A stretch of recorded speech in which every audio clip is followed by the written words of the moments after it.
Hi students, welcome to NMK Telugu online classes. ఈ వీడియోలో 9వ తారీఖు సంబంధించినటువంటి కరెంట్ అఫైర్స్ని అయితే డిస్కస్ చేద్దాం. ఆల్రెడీ 8వ తారీఖు సంబంధించిన ఒక 1 అవర్ ముందు పెట్టాను, కుదురుగా అదంతా కూడా ఖచ్చితంగా చూడండి. ఓకే, ఈ క్లాస్లో 9వ తారీఖు సంబంధించినటువంటి కరెంట్ అఫైర్స్ అన్ని డిస్కస్ చేద్దాం. ఇప్పటికే లేట్ అయిపోయింది, అందుకనే మళ్ళీ నెక్స్ట్ ఇంకొక 1 అవర్ లోపే 10వ తారీఖు సంబంధించినటువంటి కరెంట్ అఫైర్స్ని కూడా వీడియో అప్లోడ్ చేసేస్తాను, ఖచ్చితంగా అయితే చూడండి. ఓకే, ఫస్ట్ బిట్ చూడండి. ఘర్ ఘర్ సోలార్ కార్యక్రమాన్ని ఇటీవల ఏ రాష్ట్రంలో ప్రారంభించారు? అదోనా ఘర్ ఘర్ సోలార్, ఘర్ అంటే ఇల్లు అనమాట, ప్రతి ఇంటికి సోలార్ అనే కార్యక్రమాన్ని ఇటీవల ఏ రాష్ట్రంలో ప్రారంభించారు అంటే ఉత్తరప్రదేశ్ రాష్ట్రంలో ప్రారంభించారు. ఎక్కడ?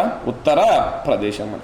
ఈ కార్యక్రమాన్ని యూపీ రాష్ట్రంలో Tata power solar system limited వాళ్ళు ప్రారంభించారు. ఈ కార్యక్రమాన్ని యూపీ రాష్ట్రంలో Tata power solar system limited వారు అయితే ప్రారంభించారు. రూఫ్ టాప్ సోలార్ పై కేంద్ర రాష్ట్ర ప్రభుత్వాలు ఇచ్చే రాయితీలను ఈ సంస్థ అమలు చేయనుంది. అదొక రూఫ్ టాప్ అంటే ఇంటి మీద మనం ఈ సోలార్ని పెట్టుకుంటున్నాం కదా, వాటికి సంబంధించి కేంద్ర రాష్ట్ర ప్రభుత్వాలు ఇచ్చే రాయితీలను ఈ సంస్థ అమలు చేయనుంది. యాక్చువల్గా అయితే సబ్సిడీలు ఇస్తారనమాట. అదొక కేంద్రం సబ్సిడీలు ఇచ్చింది, ఏది ఇంటి మీద సోలార్లు పెట్టుకుంటానంటే యూపీలో, అదేవిధంగా రాష్ట్రం కూడా ఇస్తానన్నమాట. సో ఇప్పుడు ఈ Tata power solar system limited వాళ్ళు ఎవరైతే సోలార్ పెట్టించుకోవాలనుకుంటున్నారో ఇంటి మీద వాళ్ళు పెట్టేస్తారు. ఒకవేళ 1,5 లక్ష అయిందనుకోండి, దాంట్లో కేంద్రం ఎంతో సబ్సిడీ ఇచ్చింది కదా, ఒక 50,000 ఇచ్చిందనుకోండి, ఆ సబ్సిడీని తగ్గించి మిగతాది ఆ ఇంటి దగ్గర తీసుకుంటారనమాట. అదొక కాబట్టి దాన్ని ఎవరు స్టార్ట్ చేశారంటే టాటా పవర్ సోలార్ సిస్టమ్ వాళ్ళు స్టార్ట్ చేశారు. నెక్స్ట్ దాని తర్వాత రెండో బిట్ చూడండి.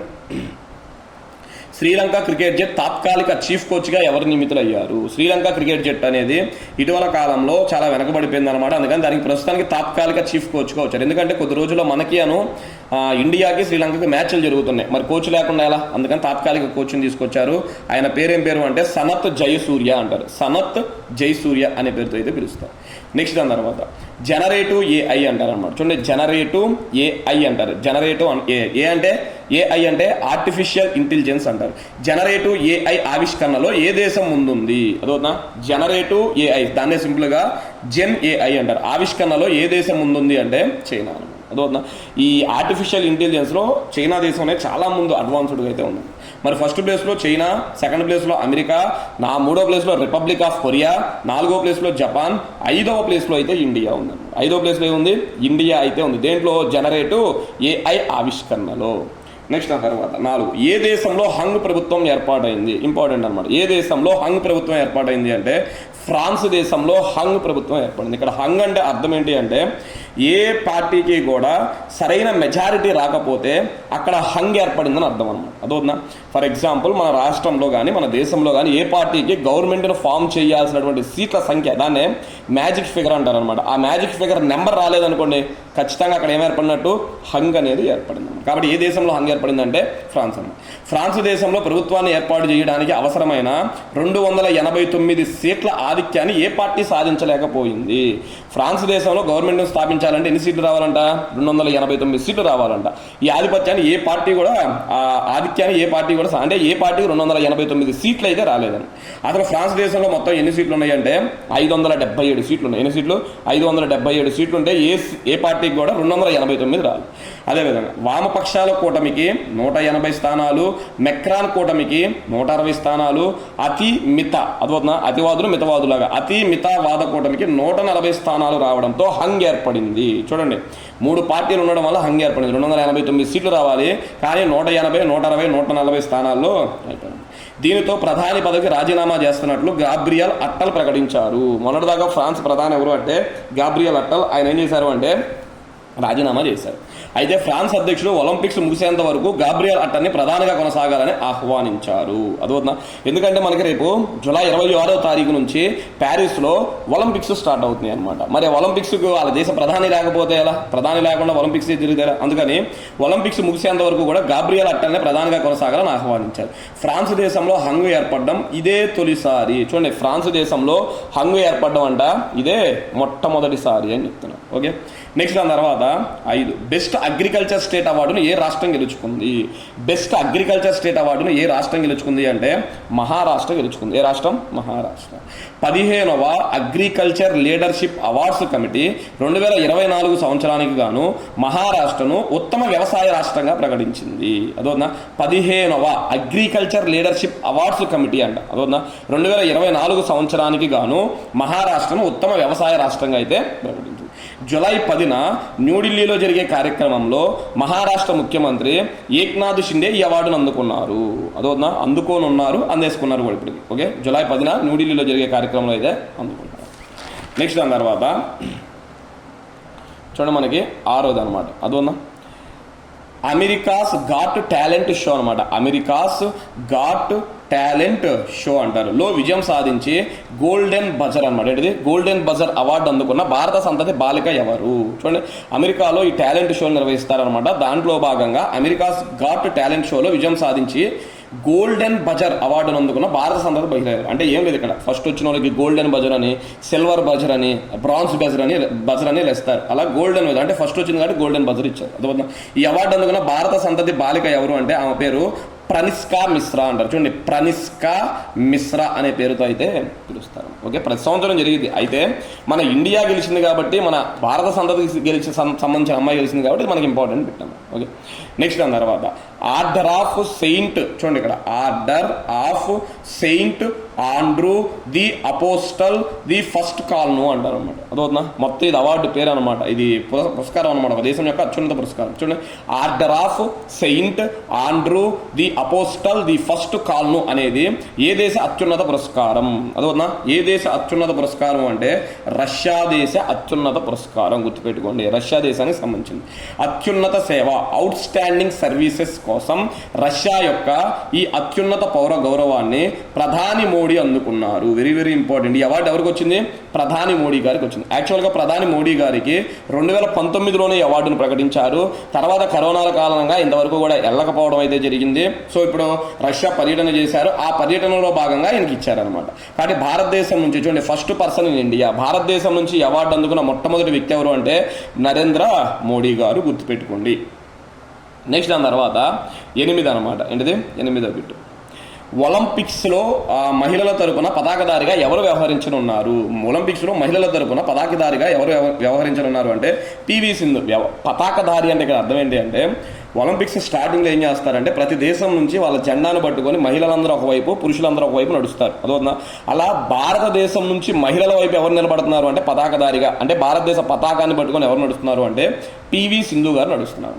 అదే పురుషుల తరపున, మరి పురుషుల తరపున పతాకధారిగా ఎవరు వ్యవహరిస్తున్నారు? అదవుతుందా, పురుషుల తరపున టేబుల్ టెన్నిస్ దిగ్గజం శరత్ కమల్ పతాకధారిగా వ్యవహరించనున్నారు. శరత్ కమల్ గారంట. శరత్ కమల్ దేనికి సంబంధించిన ఆయన? Table tennis.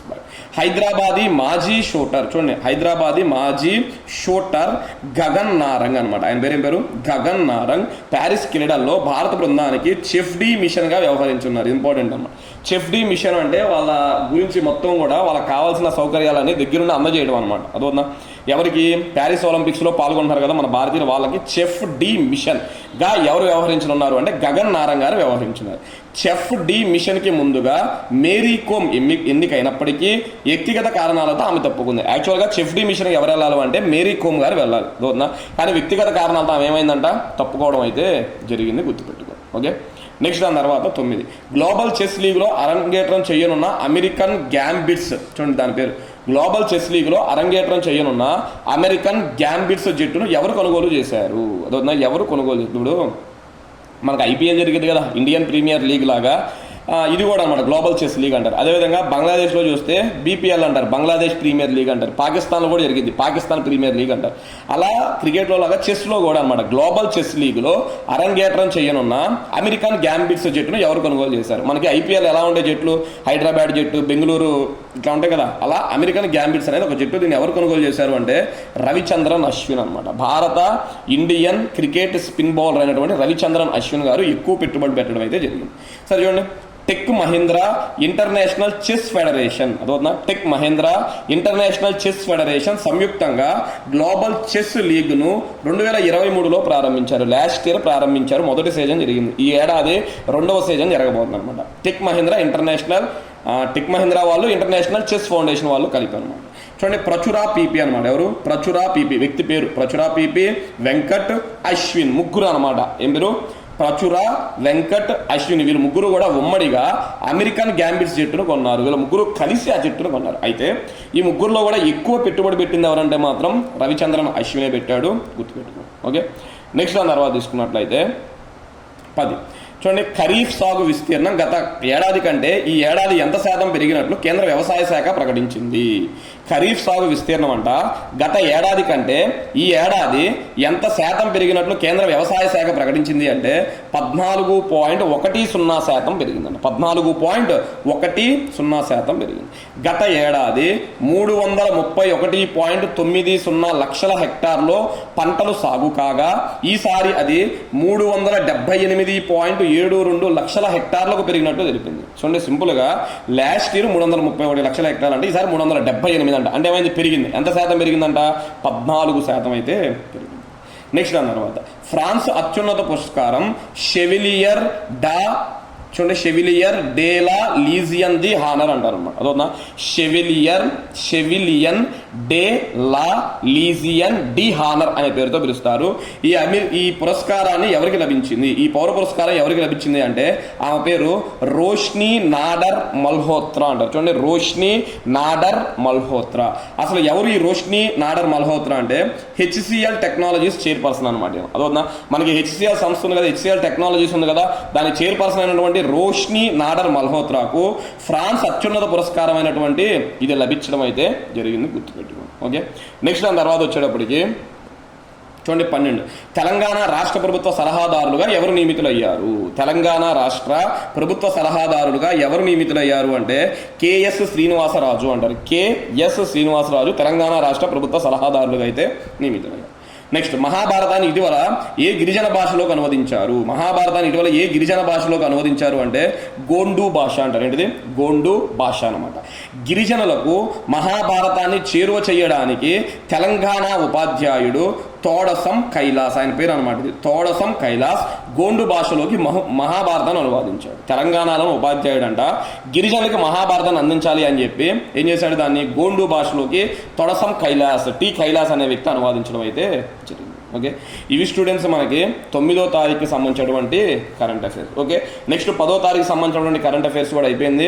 వీడియో ఇంకొక 1 అవర్ లోపు అయితే వచ్చింది. మీరు చూస్తున్నారు, చూసిన ప్రతి ఒక్కళ్ళు కూడా దయచేసి ఒక చిన్న లైక్ అయితే చెయ్యండి. Thank you.